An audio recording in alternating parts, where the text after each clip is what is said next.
Welcome to 99 TV. నేను ప్రియాంక. హిడ్మా సాధారణ Maoist నాయకుడు కాదు. చిన్న వయసులోనే మావోయిస్టుల కేంద్ర కమిటీ సభ్యుడిగా ఎదిగి టాప్ కమాండర్గా పేరు పొందాడు. అతని గెరిల్లా యుద్ధ నైపుణ్యం కారణంగా కొందరు అతనిని ఇండియన్ చెగువేరాగా కూడా పిలుస్తారు. భద్రతా దళాలను తలదన్నే రీతిలో దాడులు జరిపి దండకారణ్యంలో మావోయిస్టు ఉద్యమాన్ని బలోపేతం చేసిన నేతగాను అతని పేరు గట్టిగానే వినిపిస్తుంది.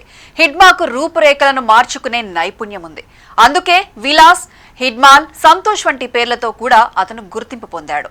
మావోయిస్టులకు సంబంధించి పీపుల్స్ లిబరేషన్ గెరిల్లా ఆర్మీ అనేది ఓ ప్రత్యేక దళం. మన దగ్గర NSG, black cat, cobra, greyhounds లాంటి కమాండోలు ఉన్నట్లే మావోయిస్టుల దగ్గర పిఎల్జీఏ ఉంటుంది. ఈ పిఎల్జీఏ కమాండర్ హిడ్మానే. గెరిల్లా యుద్ధాలలో అతనికి ఉన్న అనుభవం అత్యంత ప్రత్యేకమైంది. దాడి చేయాల్సిన ప్రదేశం, పేలుడు పదార్థాలను ఎక్కడ ఎలా పేల్చాలో, ఆపరేషన్ తర్వాత ఎలా వెనక్కు వెళ్లాలో అన్న విషయాల్లో అతని ప్లానింగ్ చాలా శ్రద్ధగా, పగడ్బందీగా ఉంటుంది. ఎవరూ గుర్తుపట్టకుండా దాడి చేసి స్వల్ప నష్టంతో తిరిగి వెనుకకు వచ్చే వ్యూహంలో హిడ్మా నిపుణుడు. హిడ్మా చేసిన దాడులు భద్రతా దళాలకు మరపురాని చేదు అనుభవాలుగా నిలిచాయి. 2017లో ఒకేసారి 23 మంది సిఆర్పిఎఫ్ సిబ్బందిని చంపేసిన దాడికి అతనే నాయకుడు. అంతకంటే పెద్దది 2010లో దంతెవాడలో చేసిన దాడి. అక్కడ 76 మంది సిఆర్పిఎఫ్ సిబ్బందిని చంపడం వెనుక హిడ్మానే మాస్టర్ మైండ్.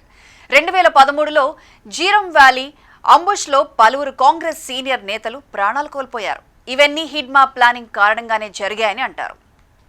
అతని సైనిక వ్యూహాలను మెచ్చిన మావోయిస్టు నాయకత్వం హిడ్మాను చాలా తక్కువ సమయంలోనే కేంద్ర కమిటీకి తీసుకువెళ్లింది.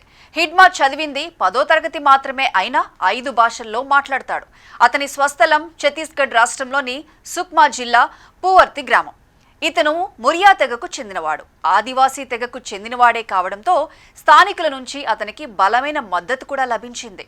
అడవి ప్రాంతాల్లో తన మావోయిస్టు బృందంతో కలిసి ఇంటెలిజెన్స్ నెట్వర్క్ను అద్భుతంగా ఏర్పరచుకున్నాడు. భద్రతా దళాల కదలికను ముందుగానే గమనించి దాడులు జరిపే విషయంలో నిపుణుడయ్యాడు.